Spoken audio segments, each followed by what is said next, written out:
السلام علیکم۔ پروگرام کتب نما کے ساتھ طاہر احمد بھٹی آپ کی خدمت میں حاضر ہے۔ ہم نے یہ سوچا کہ کم از کم 2 ایپیسوڈز جو ہیں وہ اوپر تلے آتی رہیں تاکہ مضمون کا کچھ تسلسل قائم رہے۔ کتاب مذہب کے نام پر خون میں مرتد کی سزا قتل کے حوالے سے جو فلسفہ اور ڈاکٹرین مودودی صاحب نے جماعت اسلامی کے جو بانی ہیں انہوں نے جو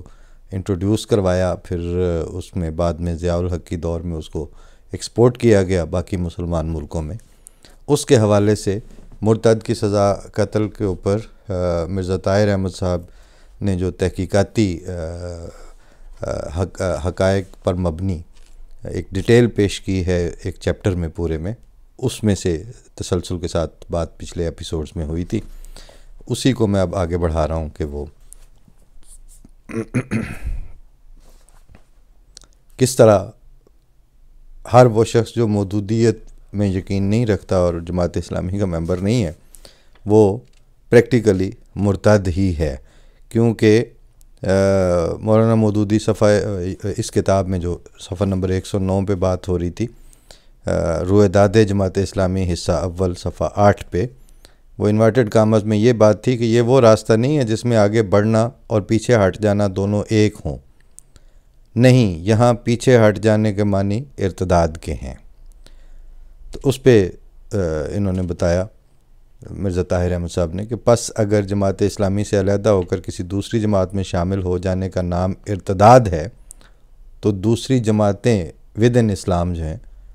دوسری جماعت کا نام کفر نہیں تو اور کیا ہو سکتا ہے۔ آگے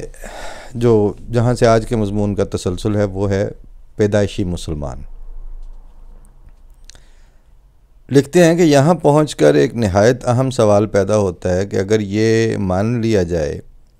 کہ مرتد کی سزا قتل ہے اور یہ بھی مان لیا جائے کہ مودودی صاحب کے نزدیک ان کی جماعت کے سوا باقی سب مسلمان کہلانے والے کافر ہیں، تو بوجہ اس کے کہ انہوں نے یہ کفر اپنے ماں باپ سے ورثے میں لیا ہے، خود مولانا کے نزدیک بھی انہیں مرتد قرار نہیں دیا جا سکے گا بلکہ پیدائشی کافر شمار ہوں گے۔ اس لحاظ سے مولانا پر یہ بڑی زیادتی معلوم ہوتی ہے کہ ان کی طرف یہ عقیدہ منسوب کیا جائے کہ وہ تمام پیدائشی مسلمانوں کو جن کے ماں باپ بھی ان کے نزدیک کافر ہیں بیک وقت کافر بھی سمجھتے ہیں اور مرتد بھی۔ یہ کس طرح ممکن ہے؟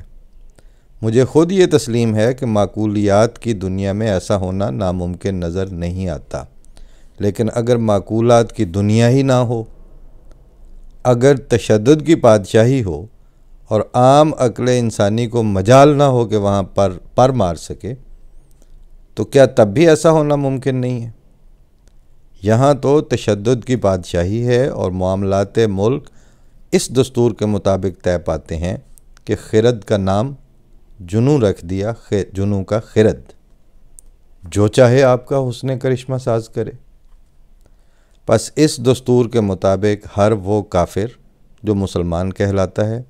اور اپنی قسم کے ہی مسلمان کافروں کے گھر میں پیدا ہوا ہے وہ مرتد کہلائے گا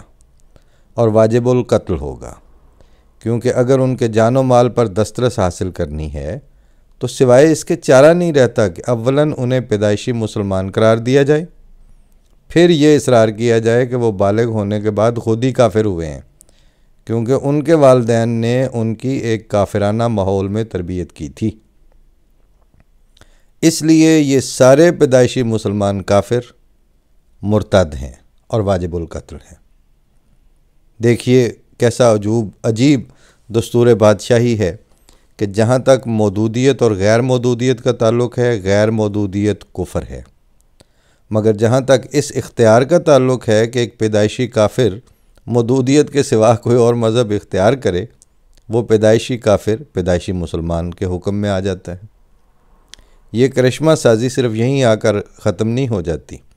بلکہ اگر ایک طرف ایک ایسے مرتد کے قتل کا جواز جو پہلے اپنی مرضی سے کفر چھوڑ کر مسلمان ہوا تھا یہ پیش کیا جاتا ہے کہ جب اسے علم تھا کہ یہ ایک یک طرفہ راستہ ہے، جماعت اسلامی میں شامل ہونا یک طرفہ راستہ ہے اور اس سے واپسی ممکن نہیں، تو پہلے مسلمان ہوا ہی کیوں تھا؟ تو دوسری طرف ایک پیدائشی مسلمان سے تبدیلی مذہب کا حق یہ کہہ کر چھین لیا جاتا ہے کہ اگرچہ یہ درست ہے کہ اس مجبور انسان کا اپنی پیدائش کے حالات پر کچھ اختیار نہیں تھا اور تقدیر الہی سے بندہ بندایا ایک مسلمان گھر میں پیدا ہو گیا تھا، مگر پھر بھی اسے تبدیلی مذہب کی اجازت نہیں دی جا سکتی، کیونکہ اس طرح تو بڑی مشکل پڑ جائے گی۔ چنانچہ انہی لا ینحل مسائل کی گتھیاں سلجھاتے ہوئے مولانا فرماتے ہیں، انورٹڈ کاماز میں اب مولانا کی تحریر آ رہی ہے، لا اکراہ فی الدین کے معنی یہ ہیں کہ ہم کسی کو اپنے دین میں آنے کے لیے مجبور نہیں کرتے، اور واقعی ہماری روش یہی ہے، مگر جسے آ کر واپس جانا ہو اسے ہم پہلے ہی خبردار کر دیتے ہیں۔ یہ سارا ترجمہ لا اکراہ فی الدین کا ہو رہا ہے۔ اسے ہم پہلے ہی خبردار کر دیتے ہیں کہ یہ دروازہ آمد و رفت کے لیے کھلا ہوا نہیں ہے، لہٰذا اگر آتے ہو تو یہ فیصلہ کر کے آؤ کہ واپس نہیں جانا، ورنہ برائے کرم آؤ ہی نہیں۔ یہ تشریح، تفسیر یا ترجمہ لا اکراہ فی الدین کا ہو رہا ہے، اور عام انسانی فطرت، عام انسانی انڈرسٹینڈنگ، پرسیپشن، تفہیم، ڈے ٹو ڈے جو ہم کوٹ کرتے ہیں لا اکراہ فی الدین، وہ ساری انڈرسٹینڈنگ اس تفسیر اور تشریح کو دھکے دے کر نکال رہی ہے۔ مجھے مرزا طاہر احمد صاحب لکھتے ہیں، مجھے لا اکراہ فی الدین کی یہ تفسیر پڑھ کر اہل قرآن کے لیڈر پرویز صاحب کا وہ فقرہ یاد آ جاتا ہے جس میں انہوں نے دوسرے الفاظ میں مودودی صاحب کے اس نظریہ کو یوں بیان کیا ہے، مودودی صاحب کا اسلام بھی گویا ایک چوہے دان ہے۔ یہ غلام احمد پرویز کے الفاظ ہیں۔ مودودی صاحب کا اسلام بھی گویا ایک چوہے دان ہے، آ تو سکتا ہے چوہا مگر جا نہیں سکتا۔ بریکٹ میں مرزا طاہر احمد صاحب لکھتے ہیں کہ غالباً پرویز صاحب کی یہی ستم ظریفیاں ہیں جو انہیں مودودی نظر میں اس قدر مقہور اور مغضوب بنا رہی تھیں۔ مگر قطع نظر اس امر کے کہ اس تفسیر میں مولانا نے اس آیت کریمہ کا عملاً مذاق اڑایا ہے، اگر کوئی نادان یا مجبور اس فیصلے کے سامنے سر تسلیم خم کرتے ہوئے یہ سوال کر بیٹھے کہ درست ہے جو آپ نے فرمایا، مگر حضرت میں خود آیا نہیں، لایا گیا ہوں،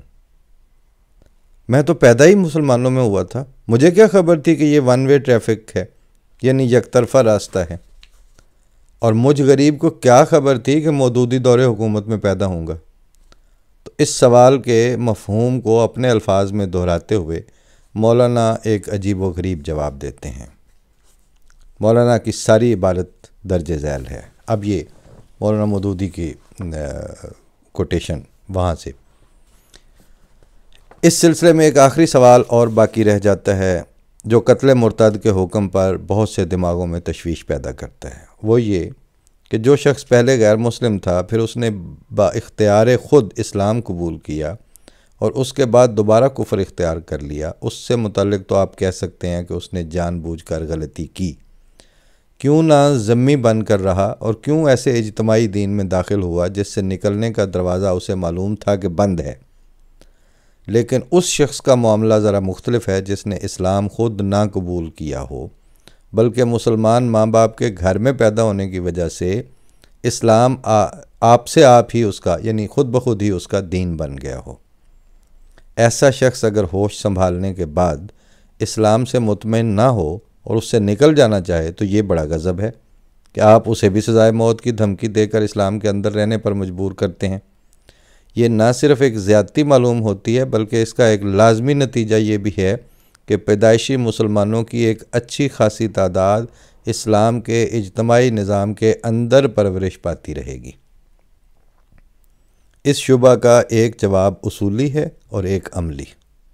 یہ علمی شگافیاں ہیں مودودی صاحب کی۔ اصولی جواب یہ ہے کہ پیدائشی اور اختیاری پیرووں کے درمیان احکام میں نہ فرق کیا جا سکتا ہے، نہ کسی دین نے کبھی ان کے درمیان فرق کیا ہے۔ ہر دین اپنے پیرووں کی اولاد کو فطرتاً اپنا پیرو قرار دیتا ہے اور ان پر وہ سب احکام جاری کرتا ہے جو اختیاری پیرووں پر جاری کیے جا سکتے ہیں۔